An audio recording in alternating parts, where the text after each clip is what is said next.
Grazie con Marco Zecchinelli, presidente di Confapi Venezia. Che Natale è in arrivo, presidente?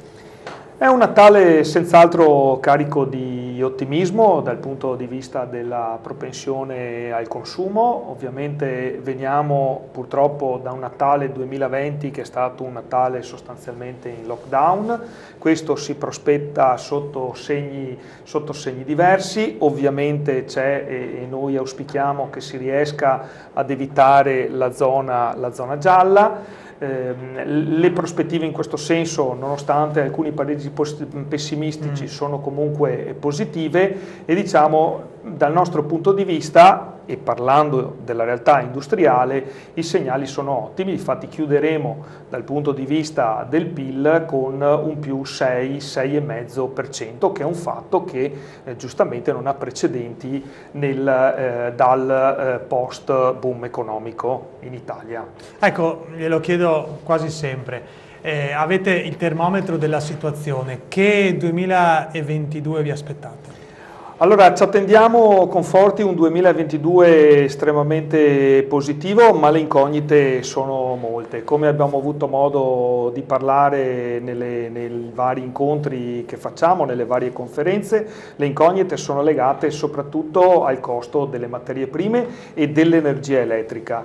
Ricordo che non più tardi di ieri... Che sono aumentati. Tecnicamente, se ci riferiamo all'energia elettrica, parliamo di sestuplicato il costo. Il PUN era ieri a 305 euro il megawatt. Il PUN che sarebbe, giusto per farci il prezzo unico medio dell'energia elettrica era 309 euro al megawatt ieri.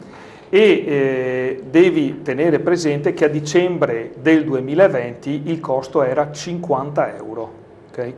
Questo è un dato che chiaramente è un'ombra pesante sulla nostra ripartenza economica.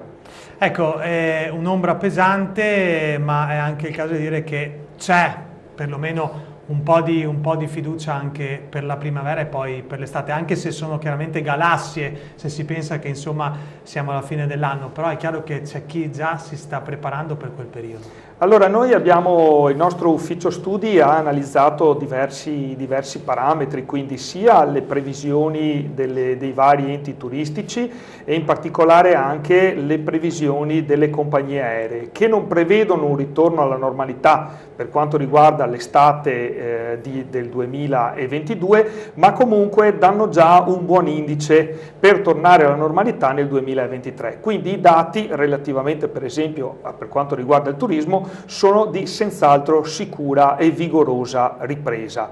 Ripeto, le incognite relative per esempio al costo delle materie prime e quindi anche dell'energia elettrica portano sicuramente ad una spirale inflazionistica che ovviamente dovrà essere affrontata dal punto di vista industriale, ma anche naturalmente dal punto di vista dei provvedimenti politici. Grazie a Marco Zecchinelli. Grazie infinite, grazie per essere stato con noi, linea Pordenone.